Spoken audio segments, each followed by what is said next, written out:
Hey, everybody, and welcome to Keeping It Young podcast, conversations about marriage, family, and ministry life. I'm Dave. And I'm Bethany. And we are the Youngs. Welcome. Hey, thanks for joining us today. Bethany and I have enjoyed just serving you and being a part of your lives, and it's just such an exciting thing. So an honor. Many of you have contacted us and downloaded, and we're grateful. Yes. So keep liking it and subscribing it and sharing it and reaching out to us. We love to hear from you. Maybe we could get those stickers, the merch. Oh, that's right. She wants merch. Pray for me about that.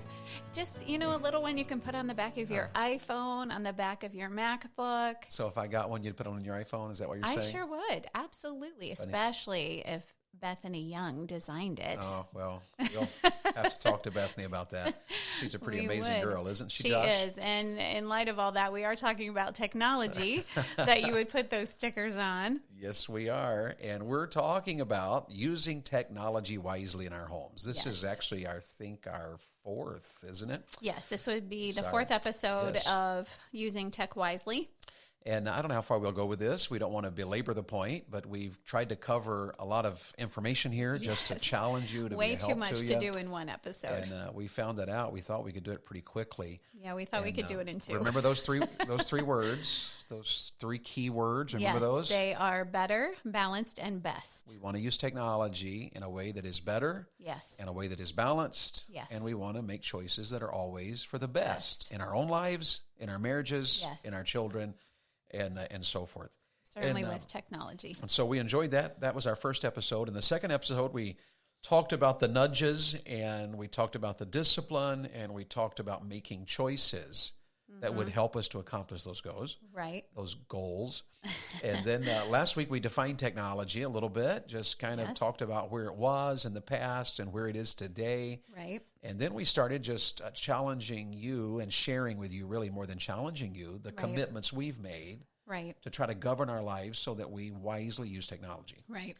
And so we gave the first one last week. Let's jump in and review the first one, then we'll give the next two today. Was we want to grow together as a family, specifically in wisdom and character. Wisdom and character. And specifically with the technology, we want to make sure that whatever we do with it is helping to build wisdom and character. Absolutely. In our family. And what we found out, and there was the quote we gave last week, that technology poses one of the greatest threats ever conceived by human society to the formation of wise, courageous persons that real family and community are all about. Right. And that's quite a long, that came from the book Tech Wise Family. Yes. And it's actually so true. It is a great threat.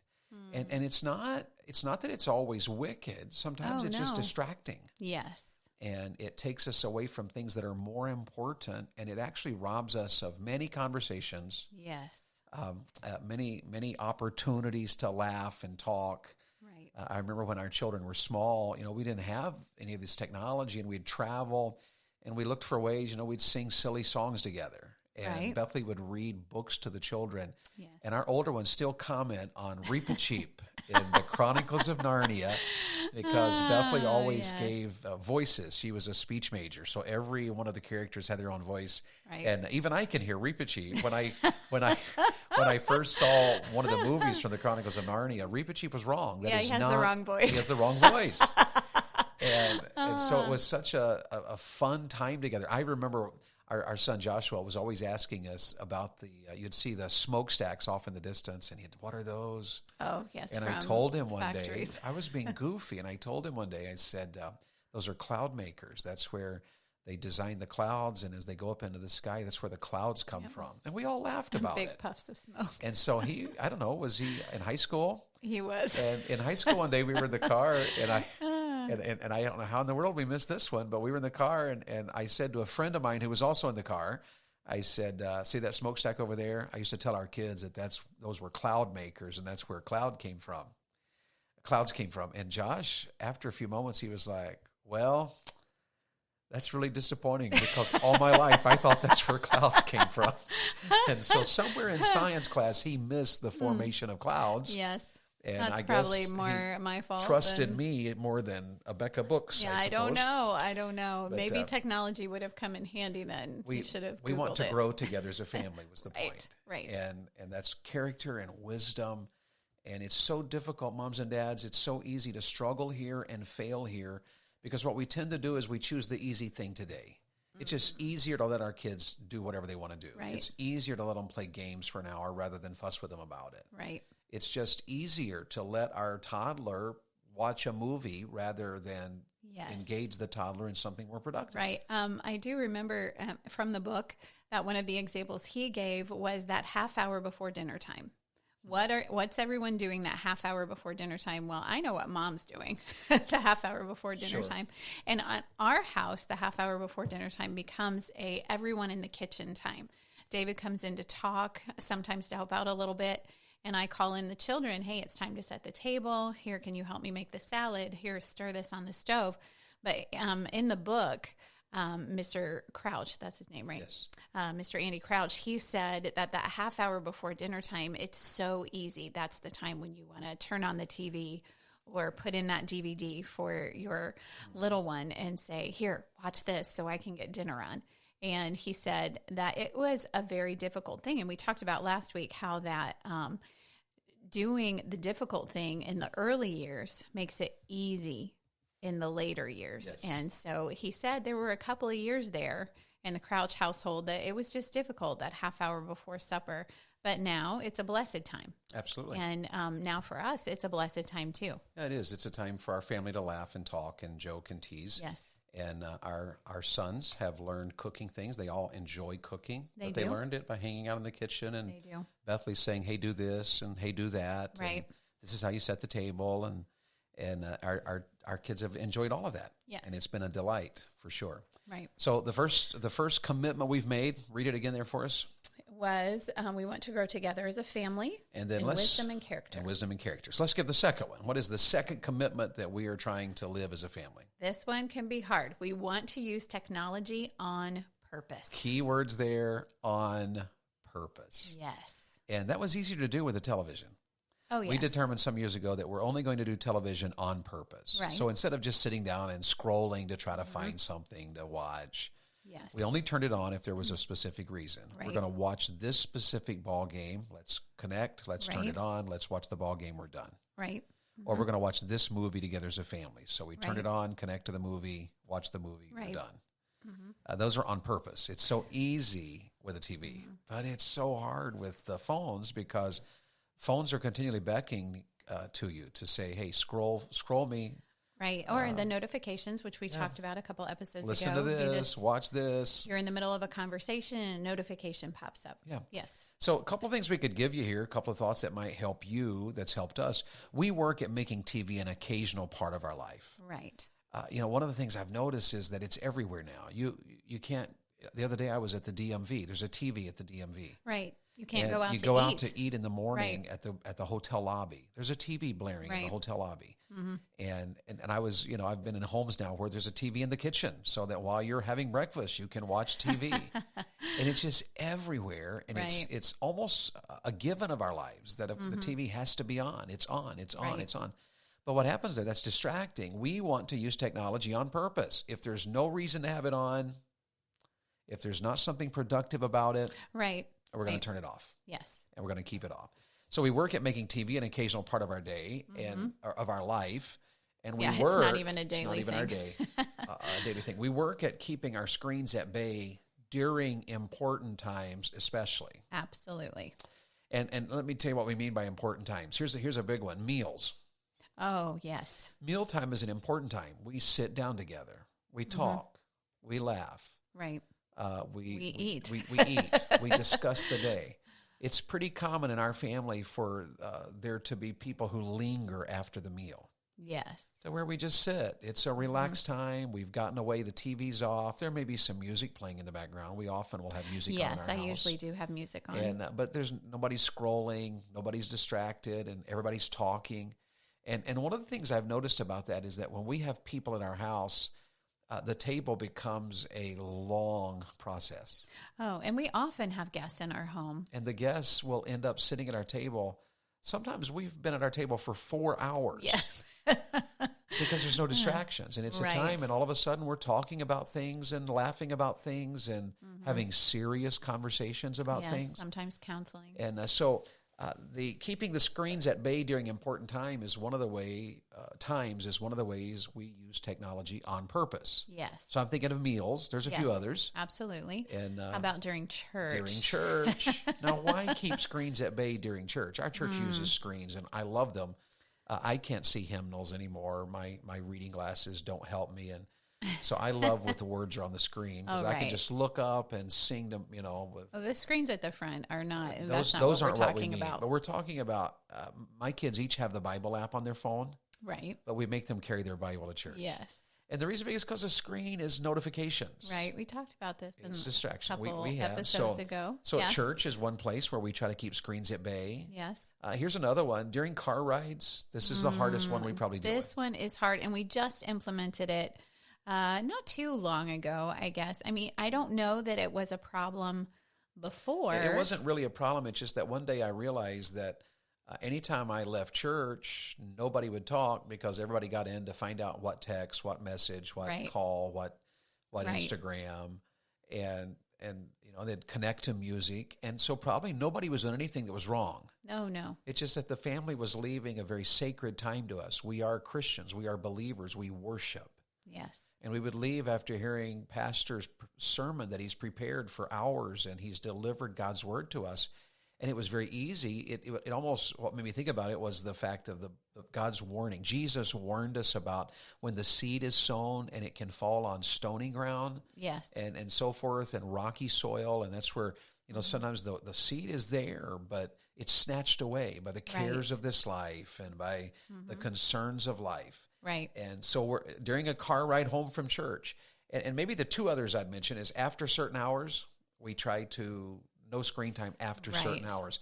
And moms and dads, I want to tell you, the only way I can make that happen is to own the phone and to go under the children's phones and set restrictions with my passcode that they do not know. Right. And I just set, this is the last time of the day when you can be on the phone. And after that, it blocks. Right. And I leave open the phone. I leave open the message because you could still message after that. Right. But as far as games aren't available because it's blocked from after a certain hour.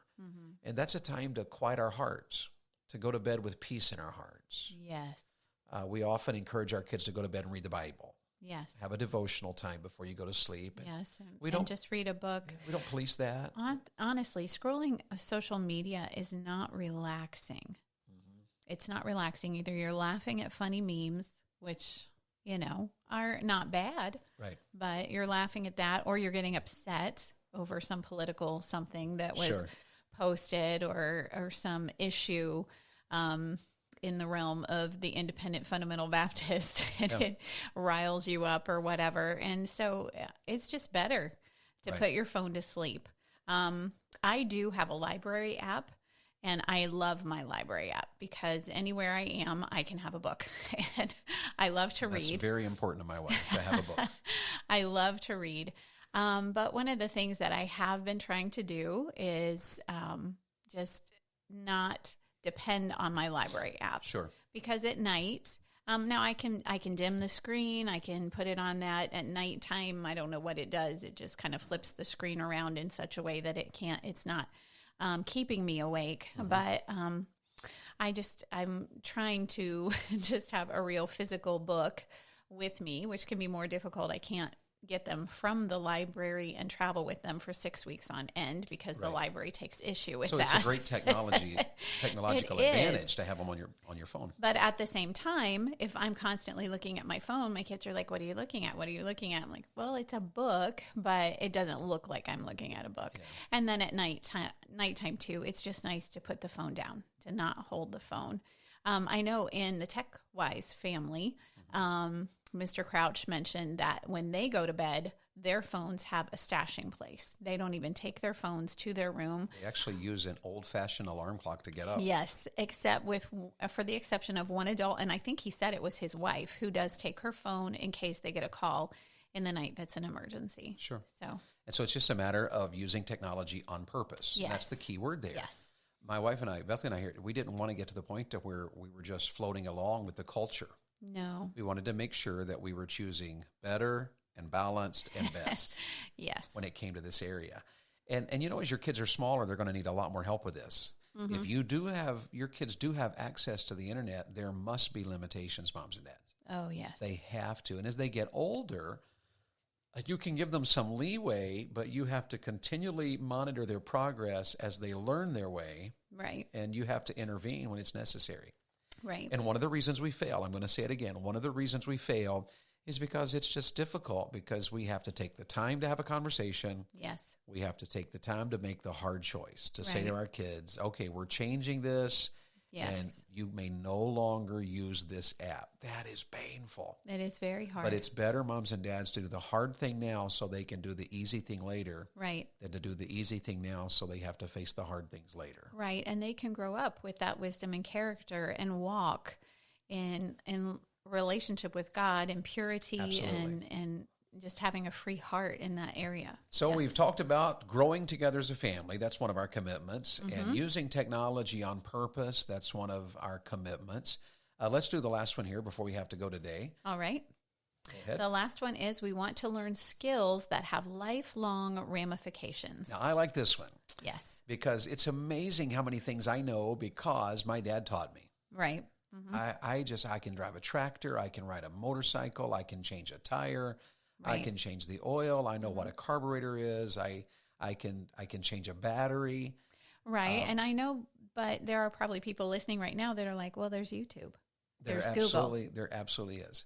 And I certainly understand that. But the whole point is that you can Google something and find out how to do it, but you also miss the connection of relationship. Absolutely. And probably some pretty important finer points of putting that carburetor back on. There's something special about connecting with a dad.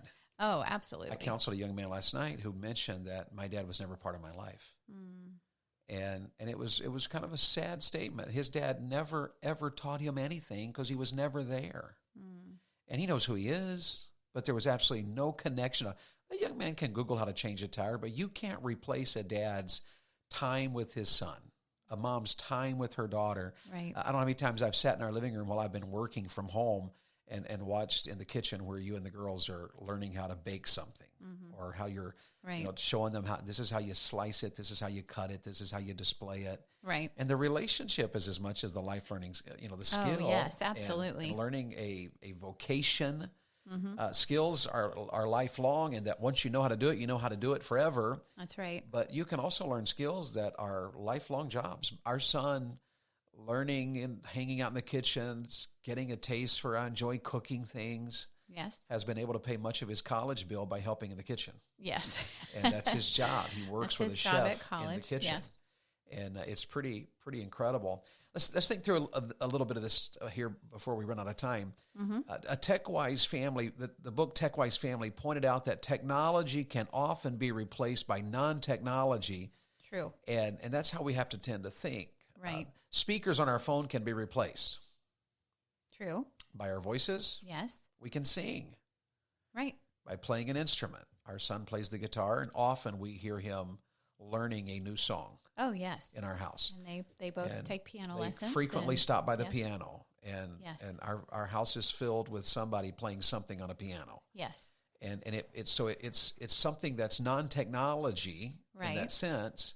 So it's not just a distraction. There's nothing wrong with playing a video game, but when the video game comes to an end, technically you're not any further along as far as skill. You haven't learned a lifelong skill. I'm sorry to all those people who play video games for a living. I know that there are people who do that. Sure.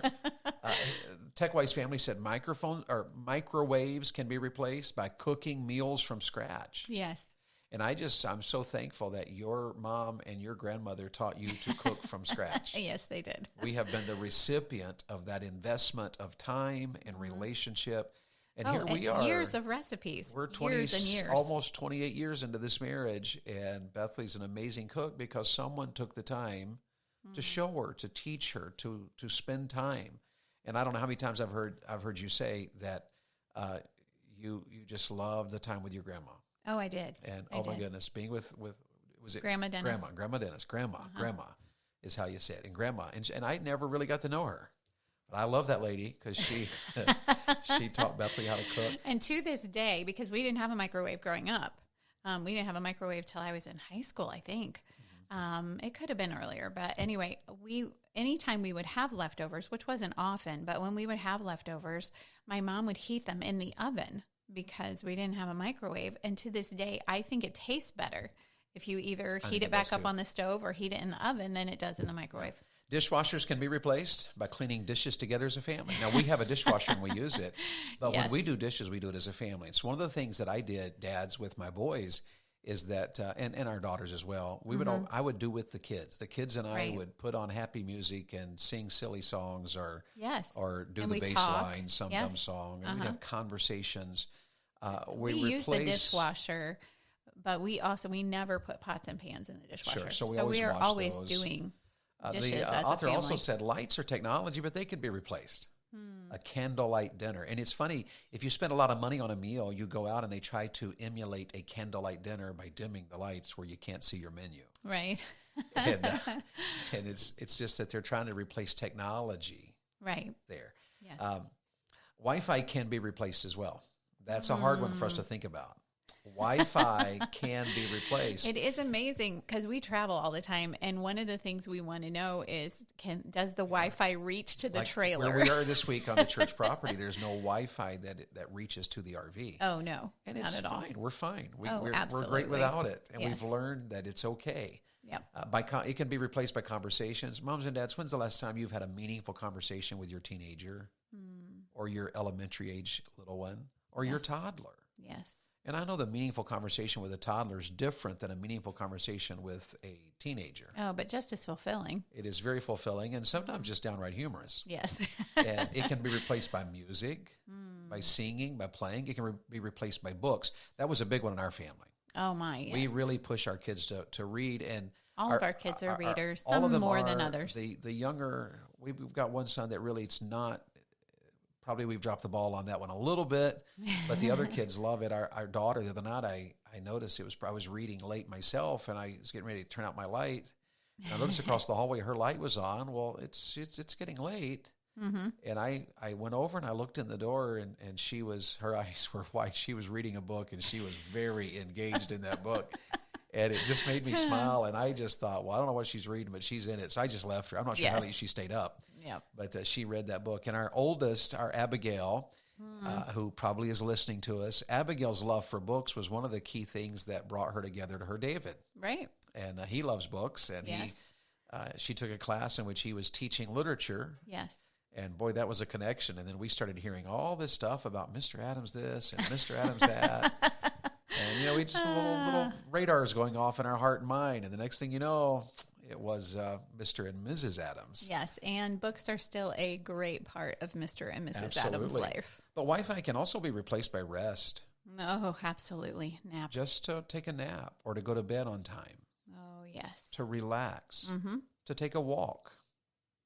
To exercise. It's amazing how I'm looking at this list here that you made and how that most of the time we want to be on Wi-Fi, we want to be on Netflix, or we want to be on social media. And instead of doing these things, but how unfulfilling Netflix and social media are compared to these things, conversation and music and books and rest and exercise. So we're about out of time here, but let's just give this one more thought as we're discussing in this final commitment of ours. We want to learn skills that have lifelong ramifications. Yes. And one of the things we'll kind of conclude here with is that, just a point, by replacing technology with non-technology, we find that life is actually more enjoyable. Yes. You have little ones. Mom, don't miss the fact, Dad, don't miss the fact that they love to draw. Yes. To paint, to explore. They love to play outside. They love to be there with you doing whatever it is you're doing. Right. And that can be so annoying as a parent. Sometimes people can think, oh my goodness, I could do this so fast if this kid wasn't underfoot. Right. But that kid is there to learn, to connect to daddy, to connect to mommy. Yes. Moms and dads, don't miss the little ones. Replace technology with non-technology. Emphasize books in your family because they open a door to vivid imagination. Yes. More so than anything pixels you'll see on a screen. Oh, books teach you to think and your mind to just imagine all kinds of things. And remember this, that teens can learn and even develop wage earning skills. Yes. I know we've said that several times already in this particular series, but it's worth repeating again. We've said it in other series in this podcast. Right. But one of the things you want your teenagers to do is start developing lifelong skills that have wage earning potential. Yes. My dad always said to me, son, if you learn this, you could make a living doing this. Right. And let me show you how to do this, because people make a living doing this. And it's not about, it's not about being wealthy. It's just my mom and dad, it would in no way, shape, or form be considered wealthy. But my goodness, they got everything they want. They have a house. They got a car. They eat well. Right. All is great in their life. Right.